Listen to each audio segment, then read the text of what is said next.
Mlčanie. 120 sekúnd s Tiborom Eliotom Rostasom.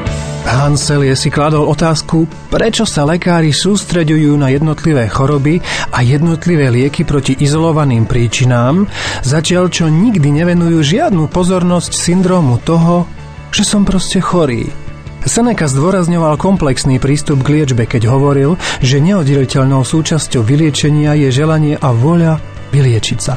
Prečo je to dnes úplne inak? Zlom nastal v 19. storočí. Alopati, ako sa vraví skupine lekárov podporujúcej razantné postupy a syntetické liečivá vyvolávajúce reakciu na ne, vyhlasovali skupinu lekárov užívajúcich homeopatické postupy za šarlatánov. Tvrdili, že používajú nemoderné postupy, ktoré nemôžu byť účinné.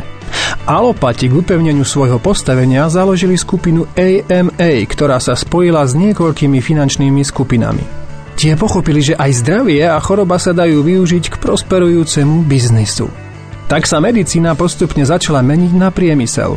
Jeho riadiacim centrom bola Rockefeller Group, ktorá na prelome 19. a 20. storočia kontrolovala viac ako 90% petrochemického obchodu v Spojených štátoch a hľadala nové globálne investičné príležitosti. V 20. storočí už farmaceutický priemysel predstavoval dobre organizované odvetvie s cieľom dosiahnuť totálnu kontrolu systému zdravotnej starostlivosti systematickým nahrádzaním prírodných, nepatentovaných terapií, patentovateľnými a preto výnosnými syntetickými liekmi.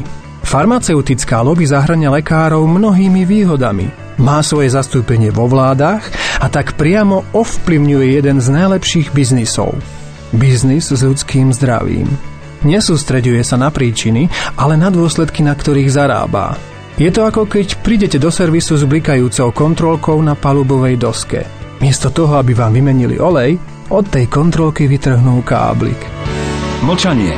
120 sekúnd s Tiborom Eliotom Rostasom. Pondelok až piatok po 18:00. Viac na www.radioviva.sk.